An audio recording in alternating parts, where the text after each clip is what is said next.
Olá, pessoal. É um grande prazer estar falando com você aqui do estúdio da Timeline. Olha quem eu estou recebendo para a conversa, para estrear o novo visual que a gente está fazendo aqui na Timeline, que você vai ver durante a semana.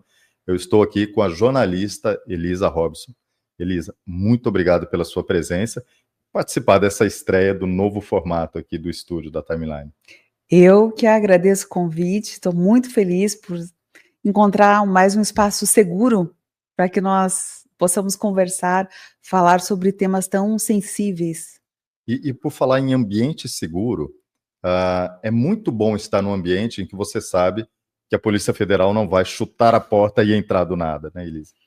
É um absurdo que a gente vê no Brasil, a ponto de ter a Polícia Federal cerceando a liberdade das pessoas, disso de uma forma física, né? Além da censura que é imposta à perseguição, a gente tem todos esses casos no Brasil assustadores, e graças a Deus, nos Estados Unidos, isso é bastante seguro. E graças a Deus que você está estabelecida nos Estados Unidos, você não tem nenhum Sim. problema, você trabalha. Graças a Deus, nós viemos para cá em função, né, dessas perseguições que estavam acontecendo.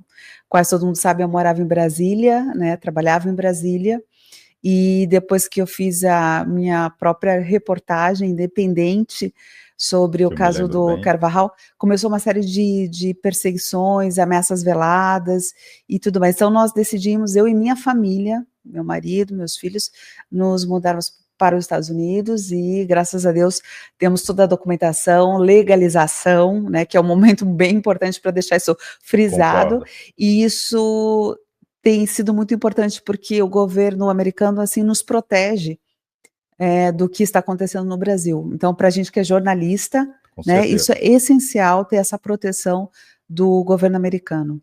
Eu entendo isso bem, e as pessoas também, Elisa, no Brasil sabem que nós temos praticamente 2.000 presos políticos, entre eles 500 exilados políticos, que estão vivendo em países como os Estados Unidos, que é o seu caso, pessoas que estão vivendo na Argentina, no Paraguai, na Espanha, na Inglaterra, na Itália e Portugal, sem contar alguns outros países. Então, é muito importante ter essa segurança. Para quem não conhece muito bem o trabalho da Elisa, é o seguinte, quando ela fala da reportagem independente, ela fez nada menos do que entrevistar o militar venezuelano Hugo Carvajal, na Espanha. Você esteve lá pessoalmente com ele, entrevistou. Sim, eu estive na Espanha e fui especificamente com esse propósito de conferir, checar as informações que estavam sendo divulgadas pela mídia internacional e não tendo repercussão no Brasil, que eram as acusações que ele fazia. Ele que tinha sido o ex-braço direito de Hugo Chávez e também trabalhou com Maduro, ou seja, ele sabia tudo o que estava acontecendo e ele fez acusações muito graves, né, sobre vários governantes ali da América Latina, e inclusive da Espanha e da Itália também, e ele apontou o dedo para o Brasil, né, e falou com todas as letras que as campanhas eleitorais da esquerda, ou seja, de Lula, tinham sido financiadas de forma ilegal, com dinheiro ilegal, né, lá da Venezuela. Então, para mim, pelo menos, isso foi uma coisa muito séria, porque nós estamos falando aí de algo que é totalmente ilegítimo, né, que não pode acontecer, né, ou seja, houve um sequestro de poder, né, o que foi isso que aconteceu? E foi isso que eu fui investigar na Espanha. Excelente. Bom, então a Elisa, como todo mundo sabe, tem muita coragem. Ela foi na Espanha, investigou, e depois ela veio para os Estados Unidos, e os Estados Unidos conseguiram, finalmente, a extradição do Hugo Carvajal, que está nos Estados Unidos. E, Elisa, o que você falou que é muito impressionante, que a gente busca informação na mídia brasileira e não tem. Não tem. Há uma clara sonegação da informação. Então, não querem que este assunto, por exemplo, seja veiculado no Brasil e os brasileiros tenham acesso. Tanto não querem que você não encontra realmente pesquisando no Google do Brasil. Eu não posso falar isso, por exemplo, no meu Twitter, porque o Alexandre de Moraes proibiu o X, né, de deixar aberto meu Twitter para o Brasil. Desculpa, o X proibiu deixar o meu perfil aberto, né, o Alexandre de Moraes, para os brasileiros. E ainda ameaçou uma multa, né? Ah, sim, ainda ameaçou Elon Musk de $20 mil por hora, caso os brasileiros, por hora, caso os brasileiros pudessem ter acesso ao meu Então, $20 mil, só perfil. converter, $20 mil são 120 mil lulas, mais ou menos. É. Ele, por hora, não era nem por dia, Não, era por hora. Então, realmente, não que fosse pesar no orçamento do Elon Musk, É, mas, de fato, é uma perseguição. uma perseguição. E o que você falou, eu testei várias vezes no Google, a gente coloca no Brasil. Se você testar aí agora, colocar Hugo Carvajal, para tentar encontrar, por exemplo, quando será o depoimento dele nos Estados Unidos, você terá dificuldade para encontrar essa informação, porque ela está escondida em algum lugar e não aparece de forma nenhuma na velha mídia, não aparece. E qual é a data do depoimento dele nos Estados Unidos? Então, isso foi uma coisa muito interessante, Rafael, muito interessante. Por quê? Hugo Carvajal foi extraditado da Espanha para cá depois de um processo muito longo, 10 anos que os Estados Unidos tentavam trazer ele para cá e não conseguiam, até que finalmente deu certo e ele veio para cá, está lá em Nova York preso, e faz 2 anos, praticamente que ele já está lá. Era para ter acontecido antes a data do seu julgamento, do seu depoimento, para que ele viesse, né, a falar e a detalhar as suas informações importantes, tão importantes que ele tem, mas houve um atraso de 2 anos. E agora foi marcado para o dia 23 de junho de 2025, mas veja bem que ainda deu um tempo para nós, né, pelo menos é um tempo longo ainda de espera. Com certeza. E por que houve todo esse tempo de espera? Se os Estados Unidos queriam tanto trazer ele para cá, né, e interrogá-lo, de repente tem um delay aí de 2 anos, toda essa demora, e eu fui atrás dessas informações para saber o que estava acontecendo. O que estava acontecendo? Por que não marcavam de uma vez por todas esse julgamento, esse depoimento aqui nos Estados Unidos? Por que ele estava esperando? E o que eu descobri, Rafael, foi muito interessante. 2 coisas importantes pesaram. Uma foi que o governo Biden, ele fez um acordo lá em certa altura com o Maduro e acabou liberando Alex Saab, que era um outro prisioneiro, testa de ferro de Maduro, tão importante quanto o Carvajal, que estava preso ali em Nova York. E ele fez um acordo com Maduro e liberou esse peso pesado aí do chavismo e mandou de volta para a Venezuela. Hoje Alex Saab está lá no governo, controlando, mandando em tudo. Para a promotoria de Nova York, isso foi uma decisão, assim, assustadora. Assustadora, porque é como que o governo dos Estados Unidos faz um acordo com esse ditador e toma uma medida dessa. Ou seja, foi uma decisão do executivo mesmo, veio da Casa Branca. Da Casa Branca, okay. Da Casa Branca. Então o Ministério Público ficou bastante preocupado com isso. Eu também fico. E deu uma pausa, um stop, no caso Carvajal. Com qual intuito? Ver o que aconteceria depois das eleições. E daí aconteceu o que todo mundo estava esperando e gostaria que acontecesse, que trocasse de governo e entrasse o Trump. Então, depois que o Trump venceu as eleições, então eles decidiram marcar a audiência do Carvajal e estavam seguros, né, de que o Trump não faria um acordo desse tipo de entregar um nome tão importante do chavismo de volta para a Venezuela. A gente espera que isso não aconteça, né, Elisa? De fato, a gente sabe que existe negociação, existe interesse, prisioneiros de um lado e de outro, mas a gente espera que no caso do Carvajal mesmo, ele seja mantido aqui e ouvido. É o trabalho, o esforço que o Ministério Público de Nova York está fazendo para que ele fique aqui, para que ele dê o depoimento dele. E outro ponto que também atrasou foi que eu vim a descobrir em dezembro, foi que Carvajal entregou 700 gigabytes de informação. Ok. E isso precisou ser analisado, porque é muita informação. Demais. Muito. Então precisou-se de um tempo para se analisar todo este conteúdo. Tá, isso é técnico, então precisava desse tempo para analisar o conteúdo. Então, Ok. somou, né, as duas Está coisas. marcado para junho, vamos acompanhar isso direitinho. Por outro lado, nós estamos vendo muitas coisas acontecerem nos Estados Unidos logo no começo do governo Trump, e já vem o escândalo da USAID.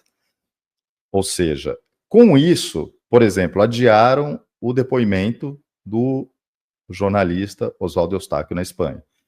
Ao mesmo tempo que está indo uma comissão internacional de direitos humanos para o Brasil, composto por um grupo internacional interamericano, o Rumble, a rede social, voltou à sua operação normal no Brasil sem o uso do VPN. Essa comissão que está chegando no Brasil vai se encontrar com pessoas como Felipe Martins. E também a rede social de alguns perfis influenciadores de direita foram liberadas. Não a sua, infelizmente, mas algumas foram liberadas, estavam suspensas e não existe nenhuma explicação. Não existe, pelo menos, nas decisões. Então, nós estamos vendo algumas mudanças com a ida dessa comissão, ao mesmo tempo em que as informações do USAID agora estão sendo divulgadas. A gente pode chamar de efeito Trump, efeito governo Trump? Para mim, as coisas estão claramente interligadas. Veja só, quem é o presidente atual agora, interinamente, da USAID? É o Marco Rubio, que era o senador. Sim.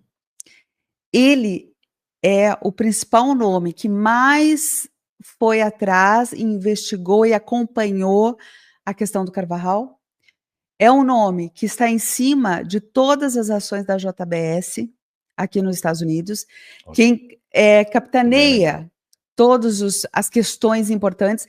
Inclusive, ele já fez questionamentos, investigações e muito sérias em relação ao que a JBS tem feito. Ele tem acusações gravíssimas contra a JBS.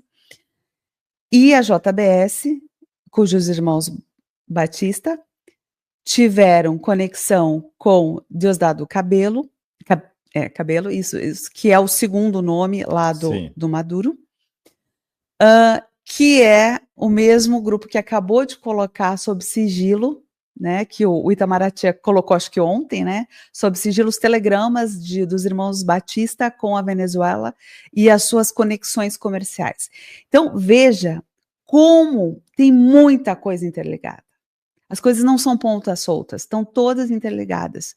Então, vem essa comissão que, na verdade, está sendo liderada por um nome, uma pessoa muito importante aqui dos Estados Unidos, que está enxergando, né, e colocando as mãos em todos os aspectos. Lembrando que o Marco Rubio hoje ele é o secretário de Estado, né, dos Estados Unidos, exato, senador, e o que ele fez? Numa viagem ao Panamá, simplesmente o Panamá mudou de lado, né, não irá renovar o contrato com cinturão e rota da China, o que Xi Jinping está lamentando, mas bastou uma viagem de Marco Rubio para o Panamá para pacificar essa situação. Então, para onde Trump está olhando, a situação está resolvendo. Ele mirou o Canadá, caiu o Trudeau. Marco Rubio foi no Panamá, o canal volta a ser do Panamá e dos Estados Unidos.